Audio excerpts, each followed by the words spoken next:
오늘 받을 하나님의 말씀은 열왕기하 2장 23절에서 25절까지 말씀이 되겠습니다.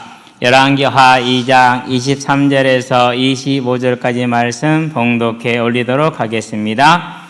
엘리사가 거기서 베델로 올라가더니 그가 길에서 올라갈 때 작은 아이들이 성읍에서 나와 그를 조롱하여 이르되 대머리여 올라가라 대머리여 올라가라 하는지라. 엘리사가 뒤로 돌이켜 그들을 보고 여호와의 이름으로 저주하며 곧 숯불에서 암곰 둘이 나와서 아이들 중에 42명을 찢었더라. 엘리사가 거기서부터 갈멜산으로 가고 거기서 사마리아로 돌아왔더라. 아멘. 오늘 이제 말씀은 어린 아이들이다. 어린 아이들이랑 작은 아이들이란 단어가 있나요? 어쨌든 이제 여호와의 이름으로 저주하며 곧 숯불에서 이렇게 이제 됐죠. 연휴가 끝난 지 며칠 안 됐잖아요. 그렇죠? 근데 꼭 추석이 한 몇 달 전에 있었던 것 같아요. 느낌이 그래요. 근데 이제 가만히 돌아보니까 지난주에 추석이 마무리가 됐어. 연휴 중에도 현장을 계속 했기 때문에 아마 그런 느낌이지 않는가라는 생각이 들어요. 그래서 목요일 날 이제 강진 가는 날 하루 쉬고, 토요일 날 부안 가는 날 하루 쉬고, 나머지 이제는 다 이렇게 현장에 있었는데요. 이게 이제 가능한 게 왜 그런가 생각을 해보면은요, 일단은 이제 뭐 저의 삶 자체가 그렇게 세팅이 되어져 있고, 그래서 한 주간이 그대로 그냥 딱 정해진 틀로 돌아가는 것이죠. 또 한 가지는 이제 우리가 또 교회가 항상 이제 현장을 중심으로 서는 그런 이제 중심으로 서 있고, 또 가정이 또 집안 자체가 모든 게 예배 중심으로 딱 세워져 있어요.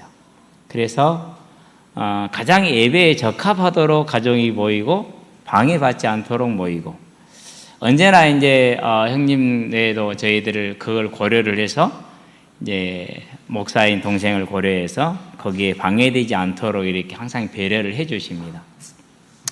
물론 차가도 전부 다 이제 마찬가지죠. 그렇게 이제 또 그렇게 중심으로 움직이는 걸 당연하게 알고 그렇게 이해를 하고 도와주니까 아마 그런 게 가능했지 않는가. 영적인 분위기, 개인과 가정과 교회와 집안의 그런 영적인 분위기가 어떻게 움직이느냐에 따라서 그 삶이 어떤 열매를 맺어가느냐라는 것을 만들어가는 것 같아요. 그러면서 또 이제 연휴 때 힘들지 않았던 이유가 항상 청년들이 함께 했어요.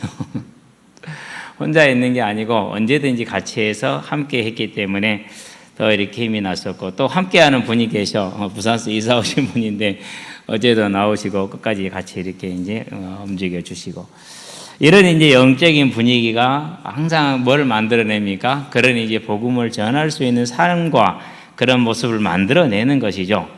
자, 이런 이제 영적인 분위기가 이렇게 중요한 건데, 오늘 이제 엘리사가 어디로 올라갑니까? 베델로 올라갑니다. 지금 원래 왔던 길을 되짚어서 지금 올라가는 거죠. 갈멜산까지 가기 위해서. 그렇게 가는데 베델에 이르렀는데 그 땅에서 이제 큰 이런 안타까운 사고가 발생을 했어요. 원래 베델은 이렇게 영적으로 타락한 그런 땅이 아니에요. 오직이나 타락했으면 하나님의 사람이 지나가는데 나와 가지고 그렇게 수십 명의 아이들이 하나님의 사랑을 조롱하며 놀리며 악감을 가지고 이렇게 쫓아가면서 이렇게 하는 그런 땅이 아니었다라는 말이죠.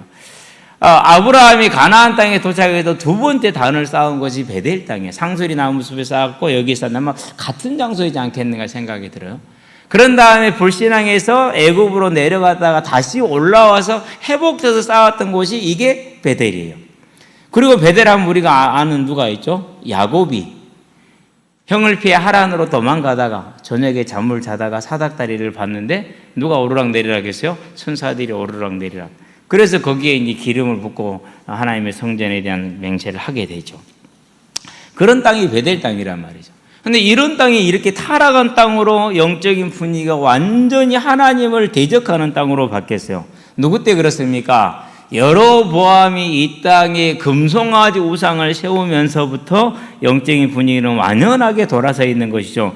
그래서 성경에서 끝까지 지적하는 게 제원조로 이스라엘 역사의 제원조는 여로보암을 지적을 해요. 그리고 제꽃을 아합을 지적을 해요. 이런 이제 영적인 타락이 왔죠. 그래서 이 수십 명의 아이들이 계속해서 이 하나님의 사람을 따라가면서 이제 저주하고 조롱하고 놀리는 것입니다. 이런 분위기가 저와 여러분들이 쉽게 볼 수 있는 게 오늘날도 마찬가지이죠. 자, 교회 전국에 한 4만여 개의 교회가 있습니다. 그러면 절대 적지는 않죠. 그런데 그 4만여 개의 교회 중에 한두 교회의 사건을 마치 뭐처럼요? 전체 교회인 것처럼. 한 40여 명의, 4만 명 정도의 목회자가 있어요. 무당은 몇 배일까요? 이 땅의 무속인은 그에게 10배인, 공식적으로 파악하는 게 10배인 40만이라고 그래요. 어마어마하죠. 그러니까 숫자가. 그런데 이 4만여 개의 목회자 중에 좀 이상한 사람이 있을 수 있어요. 그렇죠? 근데 그거 하나를 전체 목회자인 것처럼 이렇게 과장하고 부풀리고 왜곡하고 곡해하는 그러한 이 시대의 영적인 분위기와 베델이 가지고 있는 그 시대의 영적인 분위기가 비슷하다라는 사실입니다. 그러면은 이러한 영적인 분위기 속에서 저와 여러분들이 뭘 감사해야 됩니까? 우리는 이런 어두움에 속하였던 자인데 그 어두움에서 건짐을 받고 끌어냄을 받아서 하나님의 사람 엘리사를 영접할 수 있는, 곧 여호와를 찬양하며 하나님의 사업을 할 수 있는 사람으로 변화됐다라는 것, 이 사실이 저와 여러분이 받은 가장 기본적인 복 중의 복이라는 것을 잊어버리지 마시게 되길 바랍니다. 사단은 우리에게 말합니다. 네 문제, 네 성공이 복이다라고 말할 것입니다. 그것을 위해서 구하게 하고 그것을 위해서 애타게 하고 기도하게 할 것입니다. 그러나 하나님이 우리에게 주시는 복은 처음부터 뭡니까? 생명입니다. 무슨 생명입니까? 부활의 생명입니다. 이 부활의 생명이 뭘 말합니까? 영원히 하나님을 섬길 수 있게 한 겁니다. 그런데 저와 여러분은 어둠에서 건져내서 지금 하나님을 섬길 수 있게 했잖아요. 이것을 저와 여러분은 참으로 감사하며 기뻐하며 즐거워함으로 이 베델의 사람들이 하나님을 경배하지 못하고 조롱함으로 받은 이 영적인 저주는 다른 말로 표현하면 하나님께 합당한 예배를 드리는 자를 하나님이 얼마나 기뻐하시겠는가라는 것을 말해주는 반면 교사임을 알고 저와 여러분은 하나님께 언제나 합당한 예배, 성도의 가장 기본적인 복을 최고로 누리는 사람들 되시기를 바랍니다. 그래서 본론입니다. 합당한 경배입니다. 자, 엘리야를 따라서 엘리사가 나아갑니다. 이 시대의 어두운 시대에 이스라엘을 살리려면은 반드시 하나님의 능력이 필요하다고 해서 끝까지 너는 내가 청하건대 여기 길갈에 머물러라. 여호와의 사심과 당신의 영혼의 사심을 두고 맹세하오니 나는 결코 그렇지 못하겠습니다라고 길갈에서 베델로, 베델에서 여리고로, 여리고에서 요단강을 건너가죠. 그리고 마침내 갑절의 영감, 충분한 하나님의 사역을 감당할 만한 영감을 얻고 나서 돌아옵니다. 돌아오는데 자, 엘리야가 승천하는 장면을 여리고성의 선지자들이 강 건너에서 저기서 지켜보고 있어요. 과연 불말과 불병거가 두 사람 사이를 가르다니 엘리야를 회리바람으로 데리고 갔단 말이에요. 그러고 이제 엘리야 혼자서 오는데 엘리야가 요단강 이르더니는 엘리사가 요단강 이르더니는 엘리야의 겉옷을 강을 치매 강이 갈라졌어요. 그러고 엘리사가 그것을 걸어서 왔어요. 강을 이제 마른 땅으로. 그걸 보고 여리고 성의 선지자들이 엘리사를 뭐합니까? 하나님의 사람으로 합당하게 뭐하죠? 영접을 하죠. 그게 2장 15절입니다. 15절 한번 봐볼까요? 자, 맞은편 여리고에 있는 선지자의 제자들이 그를 보며 말하기를 엘리야의 성령이 하시는 역사가 엘리사 위에 머물렀다고 가서 그에게로 나아가 땅에 엎드려 그에게 경배했다. 이렇게 얘기를 했어요. 하나님의 사람에게 합당한 경배를 드린 겁니다. 그 하나님의 사람을 그렇게 영접해 드림으로 여리고성에서 무슨 일이 일어납니까? 그 땅의 문제를 해결하는, 물의 문제를 해결하는 하나님의 은혜를 받게 되잖아요. 자, 그러면은 엘리야가 승천한 것과 엘리사가 엘리야의 뒤를 이었다는 것과 요단강을 갈랐던 것과 여리고성에 물을 거친 것을 바로 옆에 있는 베델 사람들이 들었을까요? 안 들었을까요? 발 없는 소문이 천리를 간다고 당연히 들었죠. 그렇죠? 그런데 이제 엘리사가 여리고성을 떠나서 베델로 올라간다라는 소리도 그 소식도 알려졌을 겁니다. 그러면 무슨 일을 해야 됩니까? 나와서 베델의 선지자들이 그랬잖아요. 당신의 선생을 오늘 하나님께서 하늘로 올릴 줄 아느냐라고 얘기를 했잖아요. 그랬으면 당연히 그 엘리사를 맞이해서 영접을 해야 된단 말이에요. 그래서 갈 길을 돕고 필요한 것을 공급을 해야 되는 그게 당연한 일이에요. 그러는데 그걸 하지를 않아요. 오히려 오늘 죽은 인원은 42명인데 성경에 보니까 자, 아이들 중에 42명 그랬어요. 그렇다는 얘기는 42명이 다가 아니라는 소리요. 몇 명이라는 소리요? 훨씬 많다라는 소리요. 그러면 이 많은 아이들이 야, 대머리가 올라간대 나가서 놀려주자라고 작당을 해서 나왔을 수도 있고, 안 그러면 몇 놈들이 먼저 시작했을 수도 있고, 그래서 따라가면서 계속 대머리가 꺼져라 대머리가 꺼져라 그렇게 얘기를 해서 올라가라 할 때, 그러면은 그것을 어른들이 받겠어요 못 받겠어요? 아이들이 작당을 했든지 간에 몇몇이 따라갔든지 어른들이 알아요 몰라요? 다 알 수 있는 사실이요. 아니 아이들이 계속 이 일을 하는데 어떤 누구도 나와서 이 아이들을 뭐하지를 않아요? 제지하거나 말리지를 않아요. 그게 뭐예요? 그게 베델의 영적인 분위기예요. 지금 선지자들이 잠들었든지 안 그러면 그들이 그것을 뭐 별로 중요시 여기지 않았든지 간에, 그래서 따라가면서 대머리여 올라가라 대머리여 올라가라 라고 말합니다. 작은 아이들이라고 그랬는데 성경을 좀 잘못 번역했다는 생각이 들어요. 키 큰 아이들 말고 작은 아이들이었을까요? 키 작은 아이들? 그건 아니잖아요. 아이들 그러면 일단은 어린 작은 거죠. 근데 뭐 작은 아이들은 또 뭐냐고 그게 도대체. 그렇죠? 이전 성경은 젊은 아이들 그랬어요. 젊은 아이는 또 뭐냐고. 작은 아이건 젊은 아이들이건 간에 말은 정확하지가 않아요 이게. 그래서 이제 영어 성경을 보면은 NIV 성경에서는 youth라는 단어를 썼어요. 우리 youth hostel 그러잖아요. 젊은이들, 청년들 이런 단어를 썼어요. 가장 적합한 단어예요, 실은요. 그리고 이제 굿뉴스 바이블 보면은 GMB죠. 보이스라는 단어를 써서 소년들이라는 단어를 써요. 여기까지도 괜찮아요. 그런데 이제 킹 제임스 버전을 보면은 리틀 칠드런, 그래서 아마 이 리틀 칠드런을 번역하지 않았을까? 작은 아이들 이렇게. 그런데 히브리 원문은 나르라는 말이에요. 나르. 12세에서 15세의 소년들을 가르쳐서 나르라고 그래요. 그러면 12세, 15세는 만으로 치면 중학생을 지금 뜻하는 거예요. 중학생들은. 중학생들이면 충분해요. 이미 사례 분별을 다 할 수 있는 때가 됐어요. 그리고 이 정도 되면은 달리기가 대단히 빨라요. 그리고 힘이 대단히 좋고 관절이 제일 좋을 때예요. 그냥 같이 공을 차보면은요, 저 속도에서 멈출 수 없는데 멈춰요. 저 동작에서 역으로 틀 수 없는데 틀어요. 그게 중학생들이에요. 중3들이에요. 중2, 중3들. 어른들은 못하고 그대로 똘똘똘 밀려가거든요. 근데 이놈들은 거기서 꺾고 튼단 말이에요. 지금 왜 제가 이 얘기를 하느냐 하면은요. 자, 이 일이 지금 벌어졌는데, 어쨌든지 간에 베델의 그 영적인 분위기가 이것을 그렇게 만들었어요. 그러면은, 자, 대머리에 올라가라 이 말을 번역을 다시 해보면 이렇게 됩니다. 대머리는 그때까지만 해도 제사장들의 머리를 깎으면 안 돼요. 그게 법으로 금지됐어요. 레위기에 보니까 13장 42절에 대머리는 일단은 특별히 관심을 받는 그런 물이에요.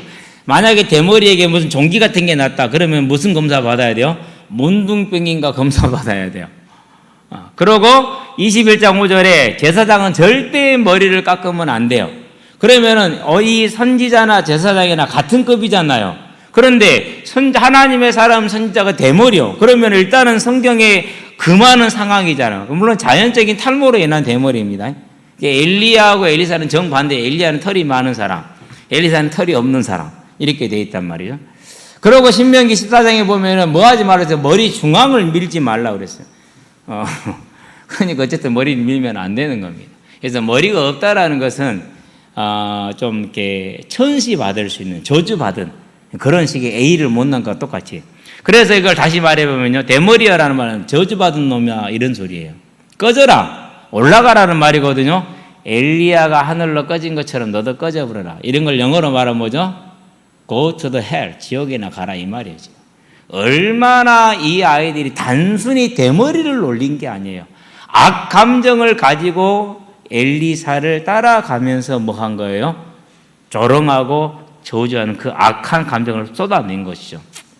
마치 빌립보 성에서 사도행전 16장에 보니까 사도 바울이 복음을 전하러 다니는데 누가요? 귀신 들린 조정이 따라다니면서 이 사람은 크신 하나님의 생명의 길을 전하는 사람이라고 떠들었던 것과 비슷하죠. 처음에 이 땅에 복음이 들어왔었을 때 서양의 선교사님들이 오잖아요. 뭐라고 했어요? 무슨 귀신? 서양 귀신.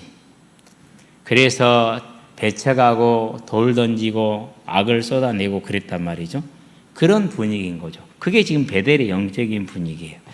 얼마나 이들이 격앙되게 엘리사를 놀리고 있는가를 보여주는 그런 모습이죠. 베델의 영적인 분위기가 얼마나 타락했는가를 보여주죠. 그런 아이들을 보면서 어느 한 어른도 나와서 말리지를 않고 제지하지를 않는 겁니다. 당연히 무슨 결과를 가져야 이제 결과가 돌아오겠죠. 가던 길을 엘리사가 멈춥니다. 그들을 보고 자, 엘리사가 뒤로 돌이켜 그들을 보고 여호와의 이름으로 저주했다. 어떻게 저주했을까요? 너희 입술의 열매를 합당하게 맺을지어다. 아마 그랬을 것 같아요. 너희 입술의 열매대로 열매가 맺을지어다. 하나님의 사람을 저주한 건 누구를 저주한 거예요? 하나님을 저주한 거죠. 그렇죠? 그 말이 떨어지기 무섭게 바로 마치 준비해 놓은 것처럼 숲에서 곰이 나왔어요. 몇 마리가 나왔어요? 2마리가 나왔어요. 그러고 몇 명을 찢어요? 42명을 찢었어요. 자, 일단 바로 나왔다라는 것도 이상해. 마침 하나님 뭐 곰을 준비해 놓은 것 같아요. 준비해 놨을까요? 그건 아닐 거예요. 두 번째, 자, 곰의 특성이 뭐죠? 우리 동네 여기 돌아다니는 고양이들도 뭐가 있어요? 영역이 있어요. 그냥 다니는 것 같지 안 그래요. 고양이들도 영역이 있어요. 곰도 확실하게 영역이 있어요. 앙콤이 2마리가 한 곳에 있다. 그럴 일이 없습니다. 그런 일이 없어요. 이런 경우는 있을 수 있어요. 연어 때가 막 올라오는 계절에 곰들이 연어 잡으려고 강에 모여드는 거. 그런 일은 있을 수 있어. 그런데 곰 2마리가 한 영역에 사는 일은 있을 수 없어요. 자기 영역 생명 걸고 싸웁니다. 둘 중에 하나가 죽든지 안 그러면 도망가야 되는데 근데 곰 2마리가 한 번에 나왔어요.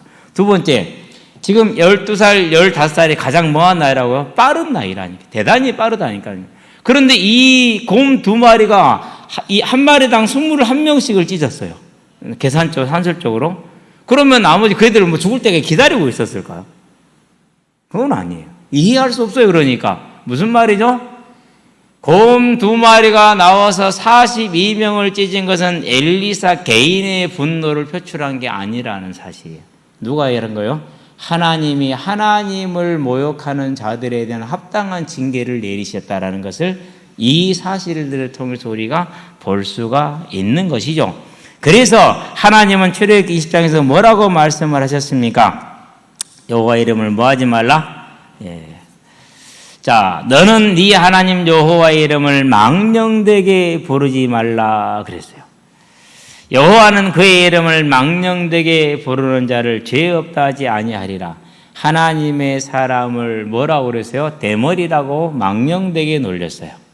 당연히 그냥 둘 리가 없죠. 올라가라, 꺼져라 그랬어요. 지옥에 나가라 그랬어요. 이렇게 악당과 저주를 퍼붓는데 하나님이 가만두시겠습니까? 당연히 그에 합당한 결매로 42명이 곰에게 찢겨져서 죽었습니다. 우리는 이걸 통해서 뭘 볼 수가 있습니까? 하나님의 이름을 이렇게 불경건히 부른 자는 하나님이 반드시 징계를 하는구나. 그렇다는 얘기는 뒤집어서 말하면은 하나님께 합당한 경배를 드리는 자를 하나님이 얼마나 기뻐하시는가를 보여주는 장면이죠. 저와 여러분들은 이 사실을 통해서 우리가 이 어두움에서 이 악에서 건짐을 받고 여호와 하나님을 찬양할 수 있는 하나님의 자녀가 된 것이 얼마나 큰 복을 받은 것인가를 볼 수 있는 눈이 열리게 되기를 바랍니다. 여기에 저와 여러분들의 모든 가치와 감사가 있어야 돼요. 왜 그렇습니까? 여기에 있는 42명 쫓겨 죽은 아이들이 우리하고 다르냐? 그렇지 않다라는 사실이죠. 저도 불신자 때는 하나님을 조롱했던 사람이에요. 교회를 조롱했던 사람이고 그것도 아주 논리 정연하고 대답하지 못할 만큼 날카롭게 그렇게 교회를 조롱하고 놀렸던 사람이에요. 근데 나는 하나님이 안 죽이셨어. 그러고 그런 나를 바꾸셔서 하나님을 찬양하는 사람으로, 기뻐하는 사람으로, 사랑할 수 있는 사람으로 하나님이 택해 주셨어. 은혜죠. 그거 하나만 생각해도 얼마나 큰 감사인지 몰라요. 저와 여러분들은 이 사실을 보게 되길 바랍니다.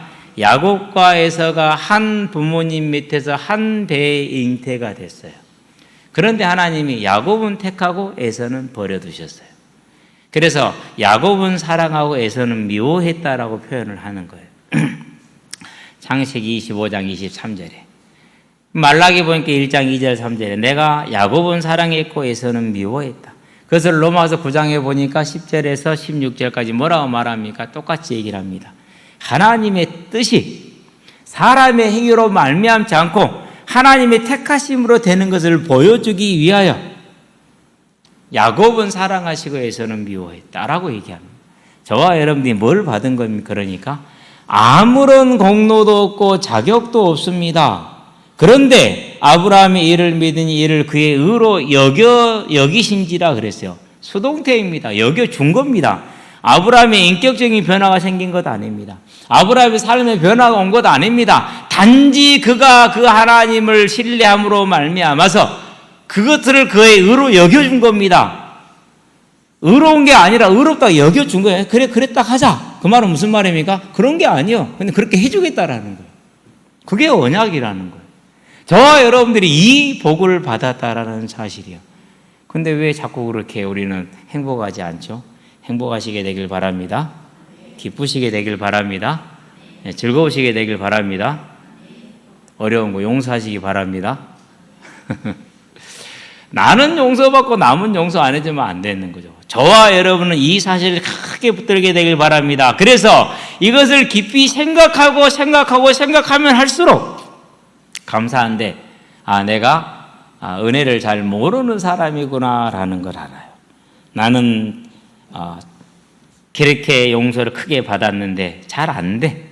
어쨌든 저와 여러분들은 이 어둠에서 건져나서 하나님을 알고 하나님을 경외하며 하나님을 찬양할 수 있는 그 은혜를 받았다는 게 얼마나 감사한 일인가. 그 일에 우리가 한 것이냐? 성령으로 하지 아니하고는 예수를 주라 시인할 수 있는 자, 성령으로 하지 아니하고는 예수를 그리스도라 시인할 수 있는 자가 아무도 없다. 저와 여러분이 택함을 받았습니다. 그 택하신 자를 성령으로 주장하셔서 예수를 그리스도로 고백하는 이 믿음 안에 들어오게 한 겁니다. 이제 저와 여러분이 우리의 손에 있는 것이 아니라 하나님의 손에 붙들림 바 되었다는 걸 감사하시게 되길 바랍니다. 그래서 우리는 함께 이 하나님을 찬양하며 높이는 것을 누리시게 되길 바랍니다. 얼마나 감사한 일입니까?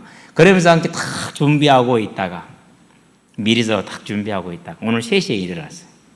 3시부터 지금까지 준비하고 있었어요. 함께 한 마음으로 신앙을 고백한다. 얼마나 아름다운 모험입니까? 그렇죠? 그러고 함께 찬양하는 겁니다. 천성을 향해 가는 성도들아. 누가 작사 작곡했는지 몰라. 지난주와 똑같이 이번 주에 같이 하기로 해서 그래서 불렀습니다. 이 다음에 부르게 될 새벽부터 우리 이 찬양을 하신 이 쇼 목사님은 열심히 찬양 부흥사로 일했던 분이에요. 그랬는데 자녀들을 4시에 한 명씩 죽는 거예요.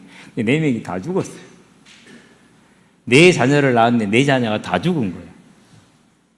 그때 이분이 자기의 마음을 추스리면서 하나님이 사랑하셔서 먼저 데려갔으니 그분의 뜻대로 맡기고 나는 이 땅에 사는 날 동안에 하나님이 내게 준 대로 새벽부터 끝까지 내가 죽는 그날까지 이 복음의 씨를 뿌린 일을 멈추지 아니하리라 하고 마음에 결단을 하고 작곡하고 작사한 곡이 새벽부터 우리 사랑함으로써 저녁까지 씨를 뿌려봅시다라는 작곡을 한 거예요. 4명의 자녀를 잃었다. 얼마나 힘들었을까요? 상상하기 어려운 고통이죠. 상상하기 어려운 짐이죠. 그렇죠? 사역을 과연 감당할 수 있을까요? 그런데 그런 중에도 사역을 끝까지 감당하기를 원했고 했고 그 마음을 표현해서 쓴 시가 이 찬송 시예요.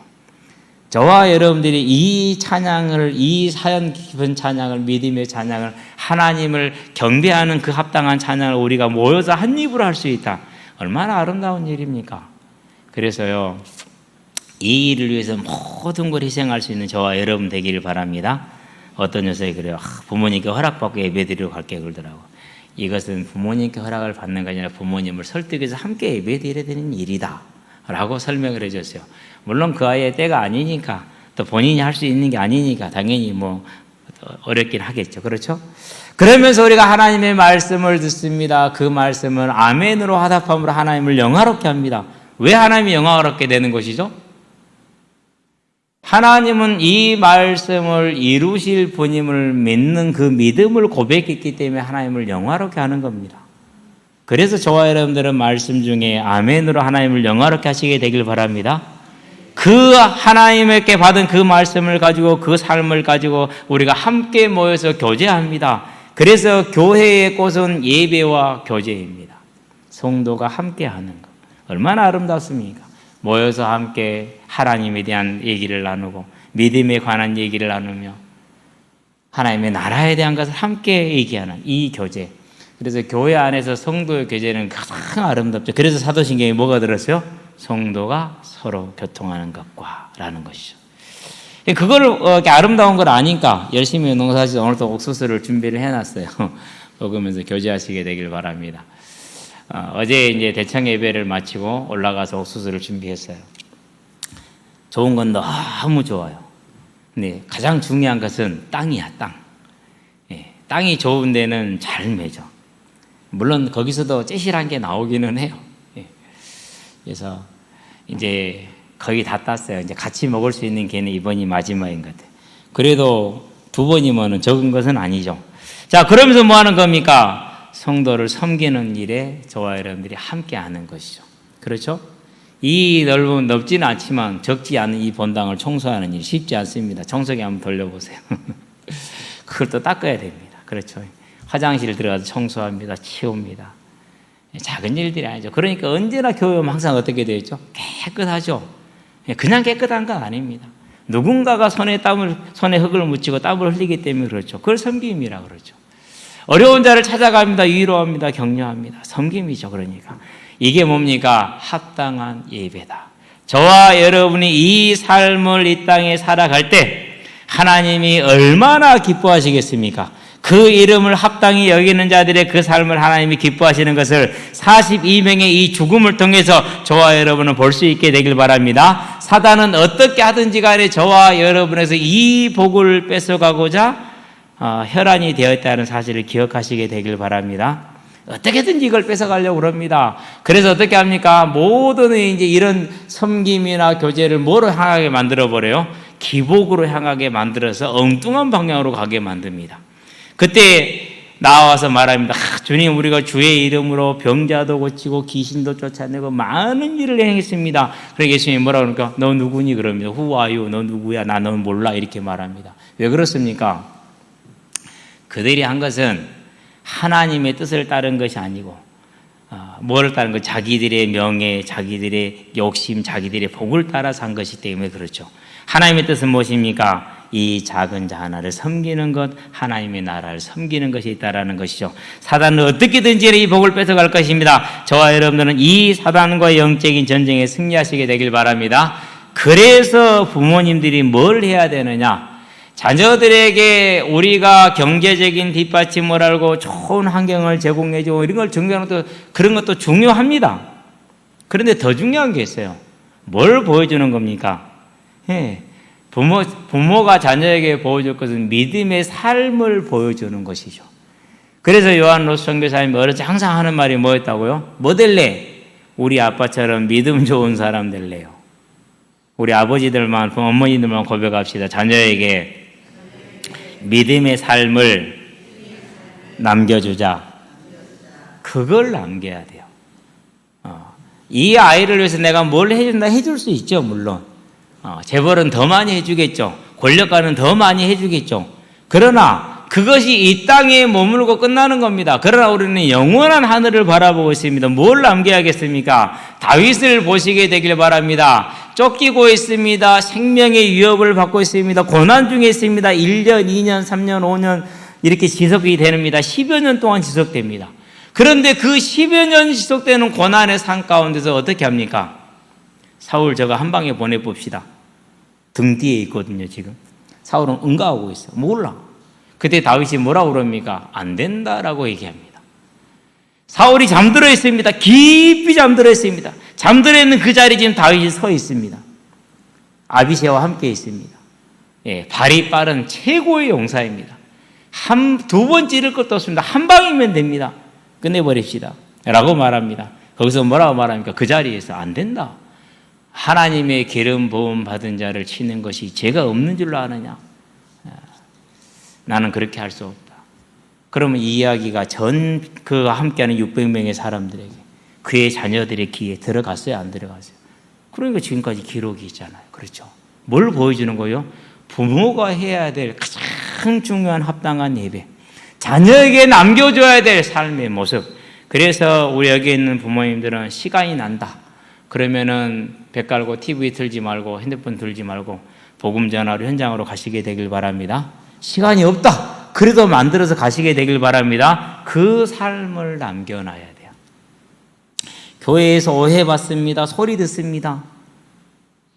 그럼에도 불구하고 흔들리지 않고 교회를 섬기는 뭘 보여줘야 돼요? 그 등을 보여줘야 돼요. 그 모습을 남겨놔야 돼요. 그런데 앞장서서 교회를 욕한다. 어떻게 됩니까? 너 죽어라는 소리거든요. 물론 그런 사람이 이 자리에는 없어요. 감사할 일입니다. 저와 여러분들이 남겨야 될 삶의 모습, 다윗이 같은 그 합당한 모습. 그래서 뭘 가져갑니까? 그래서 사울에게 있는 것을 뺏어서 사무엘상 15장에 보니까 뭐라고 28절에 왕보다 합당한 자에게 주셨습니다 라고 말합니다.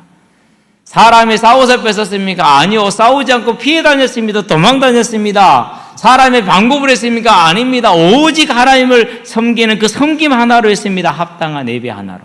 그것이 저와 여러분이 드려야 될 예배라는 걸 기억하시게 되길 바랍니다. 그래서 지난날들을 조용히 돌아보면서 불신앙하고 그런 것들을 회개하셔야 됩니다. 왜요? 그렇지 않고 넘어가잖아요. 절대 사단이 안 떠나요. 반드시 해결을 해야 돼요. 그래서 제가 자주 얘기하잖아요. 예전에 내가 이렇게 죄를 지었다라고. 얘기하는 이유가 있어요. 합당한 징계를 받는 거라고. 얘기하는 이유가 있어요. 왜요? 하나님 앞에서 털어야 되기 때문에. 사단을 쫓아내야 되기 때문에. 다윗의 그 삶이 저와 여러분의 모델이 되어서 사무엘하 7장에 보니까 영원히 이 왕의 자리가 너에게 있을 것이다 라고 말합니다. 그래서 지금까지도 아브라함과 다윗 자손 예수 그리스도의 계보란 그 말씀 그대로 오늘날까지도 다윗의 계보를 이은 그리스도의 왕권이 언제까지요? 영원할 것이라는 것은 저와 여러분들에게 주어져 있는 겁니다. 그러면 우리는 어떤 삶을 살아야 될 것인지가 나와 있지 않습니까? 합당한 예배를 드리기를 주의 이름으로 축원드립니다.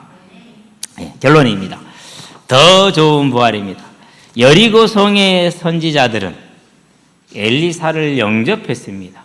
그리고 그들에게 있는 가장 어려운 문제, 해결할 수 없는 문제를, 원래 그 땅에 있던 그 문제를 들고 나아가서 해결을 받았습니다. 그러나 여리고 성의 선지자들은 그 땅에 엘리사가 지나가고 그 땅에서 자기 아이들이 엘리사를 놀림에도 불구하고 조롱함에도 불구하고 방관했습니다. 방치했습니다. 결국 42명이 찢겨서 죽임을 당하고 그 성에, 그 지역에 큰 슬픔이 임하고 그리고 영원한 수치로 남고 영원한 하나님의 징계로 남아버렸습니다. 뭘 뜻하는 겁니까? 두 성 전부 다 택함받은 이스라엘 백성들입니다. 곧 저와 여러분처럼 택함받은 하나님의 사람들이라는 것이죠. 그것을 어떻게 경작했느냐, 어떻게 내 것으로 만들었느냐의 차이가 이렇게 큰 차이를 가져왔다는 사실을 기억하시게 되길 바랍니다. 저와 여러분이 이제 하나님의 나라를 침노하여 빼앗는 자가 되시기를 바랍니다. 봄에 옥수수 씨앗을 심는데 할머니가 그래요. 심지 마! 나지도 않을 것인데 날이 감물어서. 제가 할머니한테 이랬어요. 아니요, 날 거예요. 그러고요. 시차를 두고 2달 동안 옥수수를 심었어요. 과연 났어요. 잘 자랐어요. 그리고 잘 맺었어요. 모종도 만들어서 모종으로도 심고, 씨로도 심고, 또 모종 만들어서 모종으로도 심고, 씨로도 심고. 결국 열매는 났고 풍성한 열매를 거두었어요. 그렇지 않고 만약에 내가 방치하고 안 했더라면 같이 나눌 수 있는 게 아무것도 없겠죠. 그러면은 그렇게 할 때 힘들었냐? 힘들었어요. 우리 집 식구들도 내가 좀 도와달라고 해도 아무도 안 도와줬어요. 같이 가자고 해도 아무도 안 왔어요. 어제 옥수수 따라도 아빠 옥수수 따라온다고 따라갈 사람은 아무도 안 따라와요. 왜? 내가 5분 자는 게 더 중요하거든요. 그래도 상관은 없어요. 왜요? 나는 내가 해야 될 일을 할 것이기 때문에. 현장도 마찬가지예요.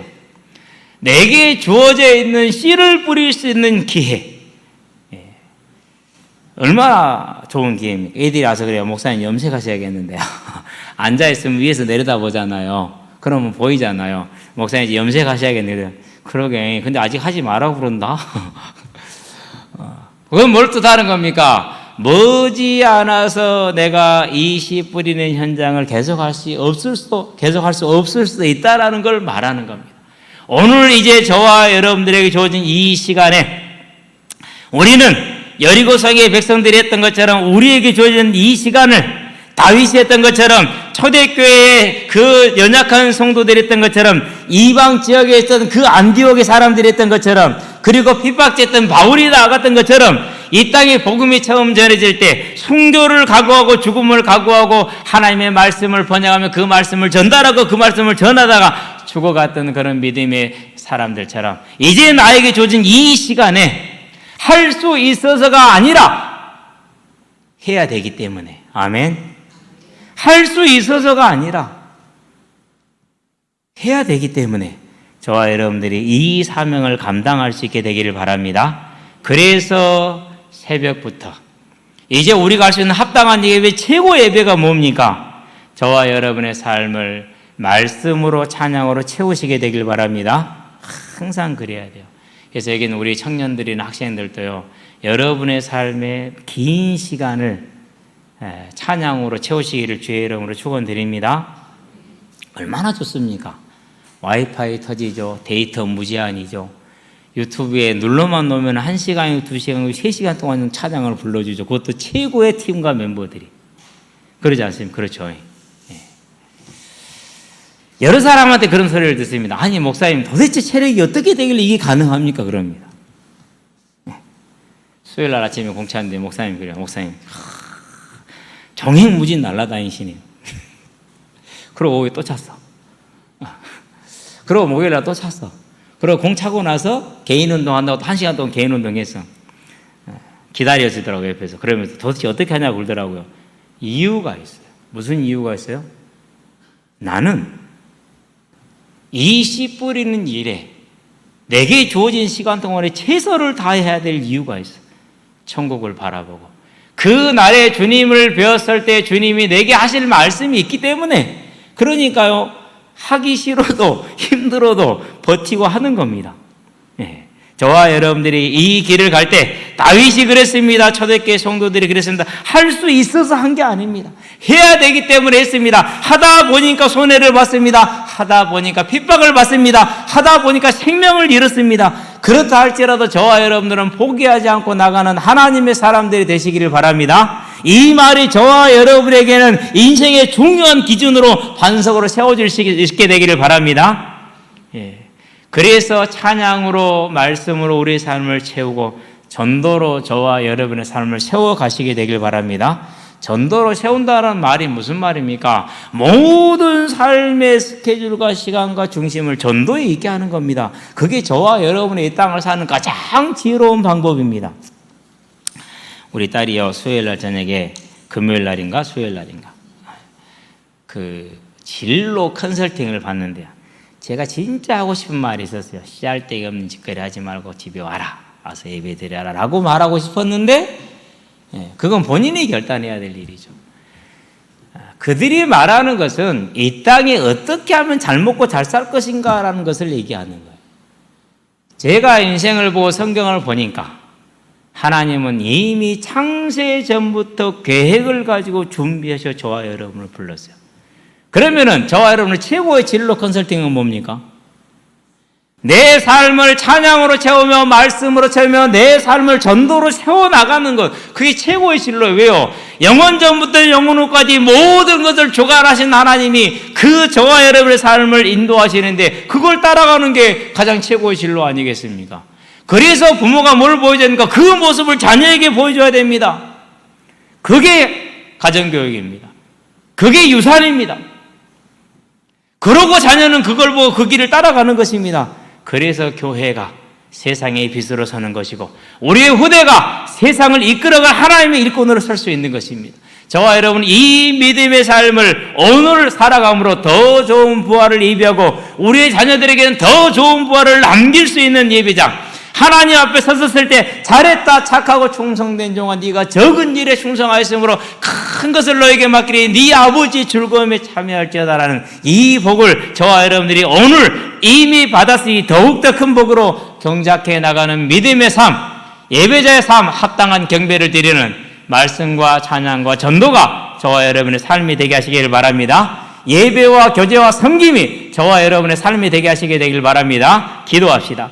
살아계신 아버지 하나님, 여리고성은 하나님께 합당한 경배를 드림으로 은혜를 입었고 베델은 하나님을 경멸함으로 저주를 받은 것을 봅니다.